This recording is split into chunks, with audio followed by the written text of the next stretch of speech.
Well, welcome to the Business Spotlight series. My name is Heather Frierson, and I'm your host of the Business Spotlight podcast. And today I have Scott Elder, founder of Elder Mitsubishi, as my guest.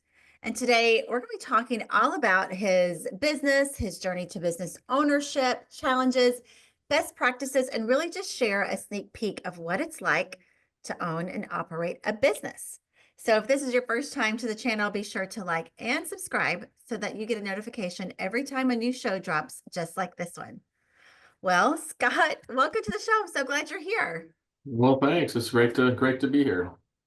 Well, I can't wait to dive into your journey and story. So why don't you just set us up and give us a little bit of background about who you are and tell us a little bit about your business.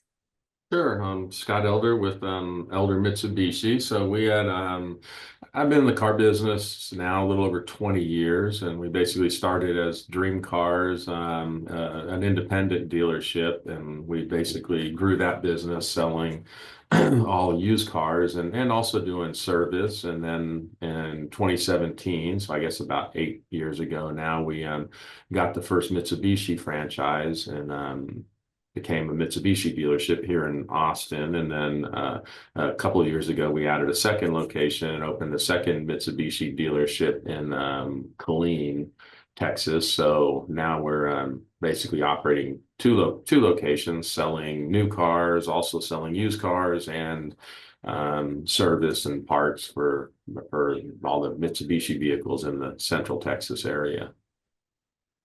That is really cool that you were, after so many years of working, like you said, dream car, you were able to franchise. How has that been different from what you were doing before, maybe in the car business, to owning a franchise? Well, I mean, getting the franchise just opens more opportunities and more doors, helps us get more lenders, just Mm. gives us more of an option. So we're not entirely dependent on used cars. So we can also sell the new cars, and then selling new cars helps you with the service and parts of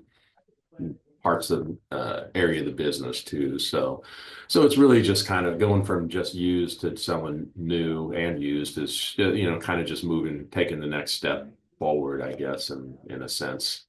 Yeah. I looked a little bit on your LinkedIn and I saw that you've always had a passion for cars. Can you share a little bit about that, about why you're so passionate about it? Yeah, I mean, I think I just ever since being a teenager, I think I always just loved cars, and we would basically be rebuilding cars, and we were into the older cars and fixing them up and racing them and all that stuff, and so it's just had always been I guess a lot of guys get that kind of bug, I suppose, for cars at an early age, and so they were always kind of my passion. And I always enjoyed the machinery aspects of it, how they work, and now with my kids, and my oldest son especially, he's really got a big passion for cars too. So kind of him and I have been rebuilding cars together and stuff, even in kind of recent years. So you said you're starting to build cars? Well, we rebuilt, rebuild them, or we were building like, an old 68 396 Chevelle that, we bought when he was in high school. And then we Yeah. completely took it all apart and redid everything and got everything, fully restored and stuff on it. And so So it's then, been a fun journey with him. yeah, so then you would appreciate this story. So when I was in high school, for whatever reason, maybe it's my dad, I don't know, I wanted a 68 Mustang. And No, that's yeah. not normal when everybody else was getting new cars. Excuse me. Yeah. And my dad totally restored that car for me. I drove it until well into college, but of course it wasn't sustainable. And then right now, sitting in my garage is a 68 Mustang, red hardtop, and we love it. And so, Oh, that's awesome. yeah. So when you talk about restoring an old cars, that gets me, of course, ears perk up, and that's so cool. Because I'm not a know everything about cars, but I do love 68 Mustangs. Yeah, no, that's great. That's a beautiful car for sure. It is. It is. So you have this passion. You grew up tinkering with cars, like you said. Your son's in it now. But when was the transition and how did that look from just being a passion to like, hey, I'm going to find this business, Dream Cars? Where did that start in you? And can you share a little bit about that journey? Yeah, I mean, I basically had went to when I got out of high school, I basically kind of went to college and got an engineering degree in industrial and manufacturing engineering at Cal Poly out in San Luis Obispo, California. And then I got a job as an engineer right after when I got out of college, and then actually moved out here to Texas and worked for Texas Instruments, and ended up kind of moving and starting a software. The first kind of business I got into, I actually started a software company with Mm, another partner that was servicing electronic manufacturers, and then then I ended up kind of leveraging that into a sales representative business. So we were basically a manufacturer's representative for about 10 or 12 different companies. So we were the sales force for them and selling to all the different manufacturers like Dell and at the time Compaq and HP hmm and that was in Texas. And then we expanded that also into Mexico too. And that was a really good business. And then Yeah.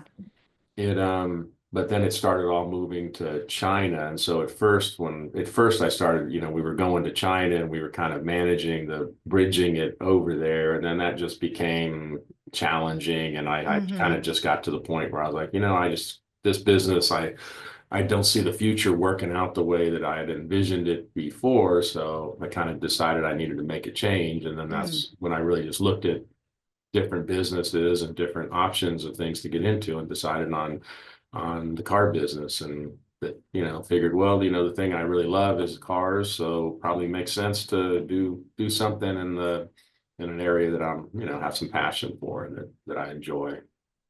So you made the leap really from corporate world from many years to saying it's time for me to do my own business. What, and you just shared a little bit about that, but what has that afforded you as far as a lifestyle, whether it's freedom or there's so many reasons from going to really traveling and being that corporate person and leader to business owner. Yeah, I mean, I think I think you feel like it's going to give you a bunch of freedom, but then at the end of the day, you end up getting a lot of responsibility too. So, Yeah.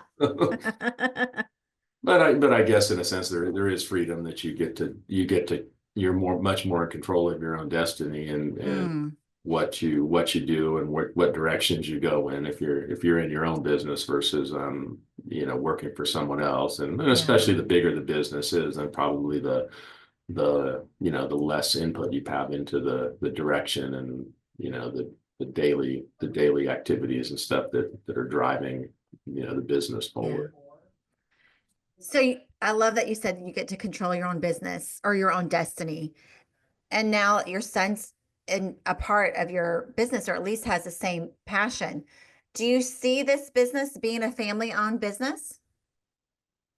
I don't know that he'll continue on in the dealership business quite the way it is for me, I think he'll be in the business, but I'm not sure. I think he's kind of working through. He just graduated from college too, and so he actually just got an engineering degree also, but Oh, he's kind of working in the business for me now, and he's kind of taking over managing our used car inventory and buying the cars and stuff, which is he's enjoying that a lot and really likes. hmm I think he'll have a future in that. He just has to kind of he's working through figuring it out what works, what's going to work best Yeah, for him. I don't know that he's excited about running a dealership like I have been. Just I think there's a lot of moving parts to it. There's a lot to it, and I think he's kind of like, oh, I'm not sure I'm quite ready for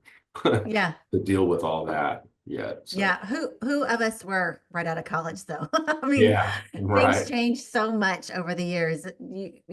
From you think you know what you want, and then things change. Yeah, Um, very true, very true. Yeah. I want to dive into a little bit about franchising because a lot of our listeners out here do think about franchising their own business or buying into a franchise. Can you share a little bit about that discovery for you of why Mitsubishi and what things had to align? for you to buy into that franchise? I mean, I think in my case, it was just having success as a used car dealer was the primary kind of thing that opened the door towards getting the franchise. And Mm-hmm. Mitsubishi is and has been a more of an up and coming and developing, brand. It's not like, Toyota or Chevrolet, where if you're going to get a Toyota or Chevrolet dealership in a major metro area, then that's a huge leap. And, it's a very, very, expensive, capital intensive thing. Whereas Mitsubishi is up and coming, so it's a little more reachable in order to get that franchise. But I mean, car manufacturing franchise, not quite as invasive probably, or as kind of process oriented as maybe some of the other franchises, and like the food service and things like that, where Mm. they really come in with entire manuals of how you have to do things. I would say Mm. car in the car sales and car servicing, it's more like, it's probably more of guidelines of Mm. things and certain things, and you have to worry about certain metrics and customer satisfaction and certain metrics on sales and Mm. service. But it's not like they come in and necessarily like, give you a whole process manual on how you run everything. You kind of have been able to have more creative control as far as management style. Is that what you're saying? Yeah, management style, how you market your Mm. business, how you go about, working on your mix between new and used, how much you focus on, new or used or service or parts, and how you set that up and structure it. There's really Mm. really kind of, you know, each individual dealership is going to kind of make their own decisions to do what's right for Yeah. their market and their size and all that. Yeah. And that's sounds like that's what was important to you, that you would have more of a say when looking at the different franchises. That was more what drew you in. Yeah, I think what drew me in about Mitsubishi is just the fact that I think it has a lot of growth potential. Mm. It was underrepresented in this market, and so there was a lot of potential for upside with it. Yeah. Yeah. You know, I hear a lot from guests that they have to really, determine when moving forward, whether to be self-funded, have investors, have a partner. Can you share a little bit about that journey from working with Dream Cars to owning Mitsubishi? Yeah, I mean, I in my previous businesses, the software business and the manufacturer rep businesses, I did have partners in those businesses, and it worked out. One case it didn't work out so great, another case it worked out Hmm. really well. But with this business, I ended up not having any partners or investors or anything. I was able to, with Dream Cars, we were able to increase the volumes enough to Hmm. to generate enough capital to grow the business and keep investing in it. So, if you don't have to go outside to get investors or get other capital, then it makes things easier, and Yeah. makes decision making and making changes easier if you don't have to consult with a whole Yeah. bunch of people. Yeah. What would you say has been one of your biggest challenges in the last 4 to 5 years running Mitsubishi? I mean, certainly people are, the people putting together the right team it's Mm. always a challenge. And but then, the last 4 or 5 years, we've had to struggle a bit with the whole marketing landscape kind of changing. Like we were very successful using broadcast media earlier on to Mhm. to get the word out there and generate activity and customers and interest, and using radio, and then a combination of radio and TV. But now that's all kind of changed, and it Mhm. all doesn't work the same way. Everything is everything is kind of switched more to more of people's attention is online and on social media and stuff, and the whole, television and radio market seem like it's, very fragmented in terms of how people Yeah. consume both, video and audio. So the old models of where you could just go on radio and you could Hmm. reach everybody or reach a large population at a pretty predictable frequency, every day while they're driving to work or that, or even on TV where you had cable or you had the broadcast networks and you could reach almost everybody through that. Now that's all so fragmented with, some people are Mm. watching Netflix, or some are watching Hulu, and they're on Paramount Plus and HBO It's Max, true. and or they're watching YouTube, YouTube videos, or they're watching YouTube TV, or they're so now people are like kind of all over the place. And Yeah. so now it's kind of created definitely a challenge on the marketing side Hmm. to find different ways to try to generate higher levels of activity Yeah. at a competitive, or a cost that makes sense in terms of a return on investment. Yeah. It's definitely totally different than it was even 4 years ago, much less 10, 15. So how have you navigated that? What have you found has worked with this new marketing landscape?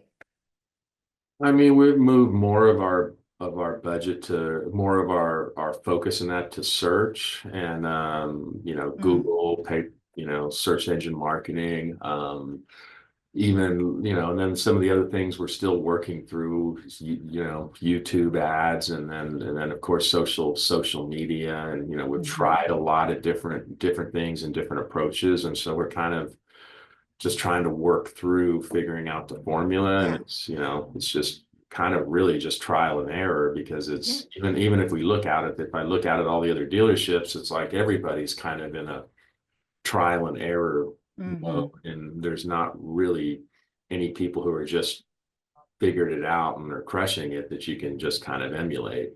So Yeah. It's definitely trial and error. I hear that a lot. And just see what sticks with those algorithms, right? yeah, right. Just learn, you just have to measure everything and learn, just try to learn, even if something isn't necessarily a success, but at least maybe you do learn something from it. Either you Hmm. learn what's not working, or maybe you think, hey, maybe we go more in this other direction. Yeah. We learned, and we did get some traction from it. Yeah. How do you even measure that? Do people come in and say, "Hey, I found you on Google. I found you." Do you get that response?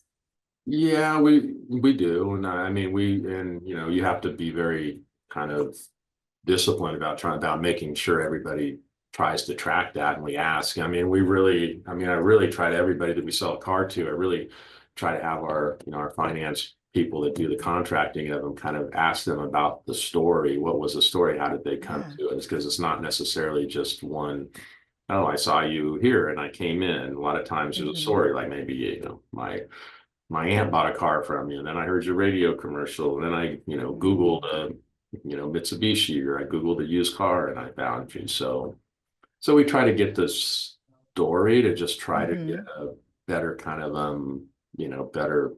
better overview of the different touch points Yeah. that people come to us. And then there's a lot of, cases we can, like if people respond to a certain Google ad, we can direct them to a certain, lead form, and then the lead form will get filled out, and we So can smart. watch our website and see, where the traffic's coming from and what people, where they're converting from Hmm. based on the source of the traffic, the referring traffic. So you start looking at a lot of that, and seeing where your leads and activities coming from, and then that gives you an idea of what's potentially working. Yeah, that is so smart. So that you're tracking everything, your leads and your conversion, and knowing what marketing pieces are working. And I'm sure, just as business owners, and I hear, knowing what to let go of, what to lean into, and all of that matters, tracking. No, yeah, yeah, you have to really, yeah, you've got to definitely put a lot of effort into trying to track everything, because I mean, Yeah. we're generating, thousands of leads a month, and Mm. so we're handling them, processing all of that, and trying to answer people's questions, trying to set appointments, and ultimately bring people into the dealership. How do you train your team to do that? Like, what's your process Hmm. to train a team to know that it's important for to know those lead conversion rates or to how to get those? Yeah, we just I mean, we have a whole kind of a flow chart and an approach to the calls. It starts with kind of a discovery script and then moves into solution scripts and then a closing script. And so there's multiple different paths. So we just we train on that, and then Mm, what we do is we in the case of a lot of it's handled over calls and text messages, and so we train on listening to the calls, and mm, that's really been the biggest method of the biggest training kind of lever, I guess, is the call listening. So we'll take the agents that handle the calls and pretty much bring them in a session of three of them, and then we'll listen to one call from each of the three agents, and then they'll each critique that call and how do they do as compared to our overall kind of it's like it's kind of some scripts, but it's really more of an approach and an outline, mm, things filled in, so they kind of have to understand what the customer what they most care about. The calls are designed for them to kind of ask some questions and understand what the yeah, customer's main care abouts are, and then be able to kind of answer their yeah, questions, overcome objections, and help convince the customer that, hey, you should give us a chance to come in for an appointment to see what we can do for you. And so we kind of grade them against mm, and then they critique each other against how they do that. And then so we run, at this point in time, we pretty much take 3 days a week and we do three sessions, each of those 3 days a week where they go in and listen to the calls. And then when we hire somebody, we'll go through an initial training with them on how they handle that, how they handle it, but then we put them into the listening and those call listening sessions to hear how the other agents are handling it, and then then then we kind of mm, put them into the action, I guess, and yeah, see how they do, and then we coach them. So you train them first, and then you have yeah. to coach them and guide them and develop them as they start learning the skills. And is that something that you do, or you have managers? Yeah, no, I have managers that Yeah, basically I do that. I mean, I have kind of done that initially to yeah, try to set the structure and get everybody, I think that's great. I mean, just everything you just said, I think for everyone listening is such good wisdom to have such a process in place of scripting and critiquing each other and listening. It's really a foundation, I'm sure, of your business. yeah. Oh yeah, no, yeah, 100%. And it's been, it's great seeing how the people develop on it. And Mm, when we really first kind of put some of these things in place, and then how they were not really doing that great of a job, and then the more you get this in hmm. place and the more you just kind of reinforce it week after week after week, and then you can see the skills getting better and better, and so the way they're handling the Yeah, phone calls just keeps improving. And then you can yeah, see new people when you hire and bring in new people. At first they're kind of a little awkward or having some difficulty, sure. but then you see them kind of develop and they kind of start to get it at certain points in their development. So Yeah, you can't just throw people out there. You've got to set them up for success. And it sounds like that's what you're training your team to do is really developing them. And that's the only way I think you can be successful. yeah, I think you have to develop it. And it comes into coaching. You guys are the Yeah. action coach, so you get that. Yeah, that's right. That's why I'm super impressed. I'm like, that's exactly it. It is. Well, where do you see your business in the next, say, 3 to 5 years? I mean, we're in a growth mode right now. We've kind of um switched more of a focus back to used cars, just Mhm. given some of the market conditions with the new cars, for at least specifically with us for Mitsubishi. We're waiting on some more models and stuff to come out. So right now, we're just seeing a better better opportunity to focus more on used and getting that Yeah. business back, because we were in the past, we were a high volume used car dealer, and then we had kind of switched over to more of our focus to Mitsubishi, and selling new cars. But now, the last way things have gone the last year, we're kind of having to go back to those roots of being more highly focused Mhm. on used cars, and then in building that business up. Yeah. Well, I love hearing your passion about your business and especially how you're training a team.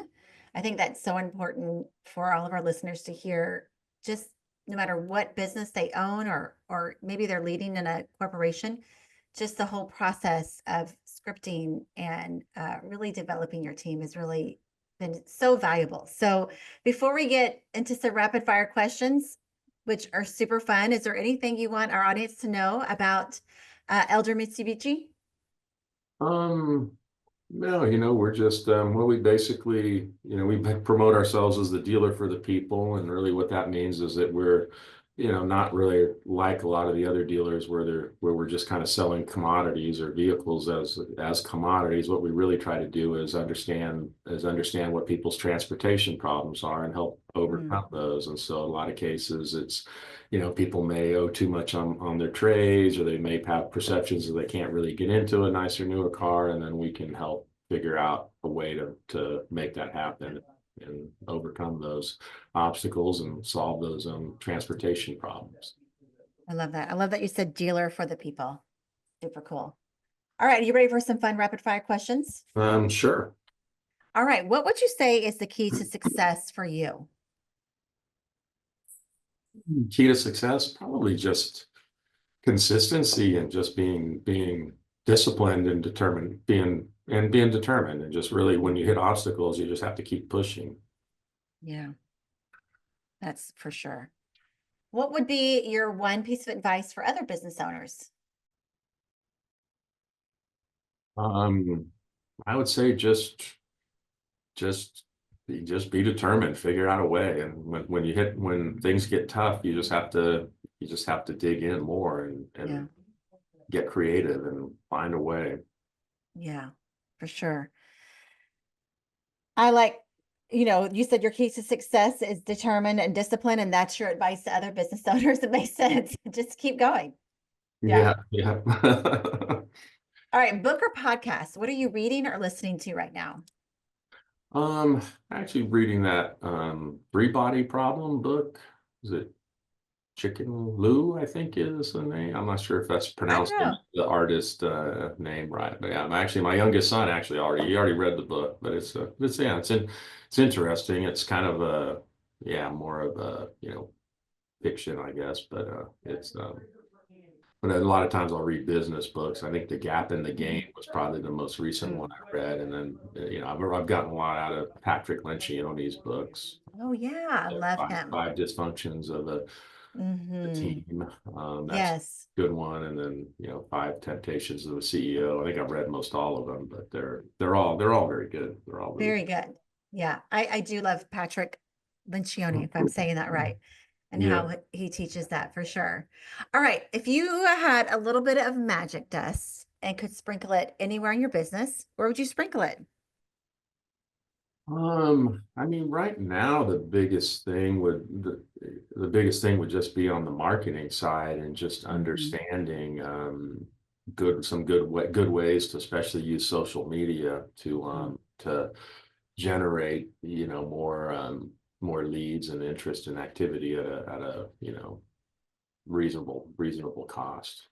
Yeah. Right now we had to do a lot of work in the last year and a half. Coming out of COVID, things were very different in COVID, because especially in the car business, everything supply was constrained, and quite Hmm. honestly, things kind of just got too easy for everybody. So we definitely had a little bit of a retraining of, hey, okay, this is back to the real gritty, the car business now, Yeah. where things are not easy. Nothing's getting given to anybody, so everything is going to have to be worked for. And so we put a lot of effort into just the processes and the team. And so right now we have a really good team, really good I think systems and processes all around, we're primed to grow really, and we just have to, we just get more Yeah. customers in, really. Yeah. That would be the biggest thing right now. 6 months or a year ago, there would have been maybe other operational things that we had to Mhm. prioritize to. Yeah. Different seasons need different things. Yeah, yep. That's one of the things is leading a business like this. You kind of have to understand where are you doing well and where are you Yeah. not doing well, and where do you have to, It's good. what's the biggest priority and where do we have to put the focus, and Mm, let's get the focus where it needs to be to fix that's the right. things that are lacking. Yeah. Well, before we get to the final question of the day, share with our audience where they can find you so you can get more people in the door. Where can they All find you right. in Cedar Yep. Park Well, and Killeen? we're online at eldermitsubishi.com and then eldermitsubishikilleen.com. We're in Cedar Park, just kind of the southern end of Cedar Park on the old 183 South Bell Boulevard, right by is it Brushy Creek and Cypress Creek Road. So we're right there. Come on by anytime. And then in Killeen, we're right on the Central Texas Expressway and the kind of right in the motor mile, right in the middle of all the dealers up in Mhm. the town of Killeen there. Awesome. And if you are listening to this and you walk into Cedar Park or Killeen, make sure you tell Scott you heard him on our show. All right, definitely. All right, last question of the day. What is most inspiring you today, Scott? I think the thing that's most inspiring for me is probably just helping the younger generation and in the business and helping seeing them grow and really doing what I can to help them better themselves and help them move to the next level and help them accomplish the goals and the things that they want to Hmm. accomplish in life. So yeah, that's Yeah. probably at this point that's pretty much the most inspiring thing I see. I've got some really good people here who are younger and they're growing and they're growing a lot and becoming much more effective and Yeah. more valuable. So really helping them get to those next levels is the most inspiring thing. Yeah. I love that. I love that you care about the next generation. It's really important. This has just been a great conversation. I love hearing business owners and their journey, and you really just gave us some great words of wisdom of how to train and develop, even how to look for different franchises and what was important to you. So thank you for sharing your story.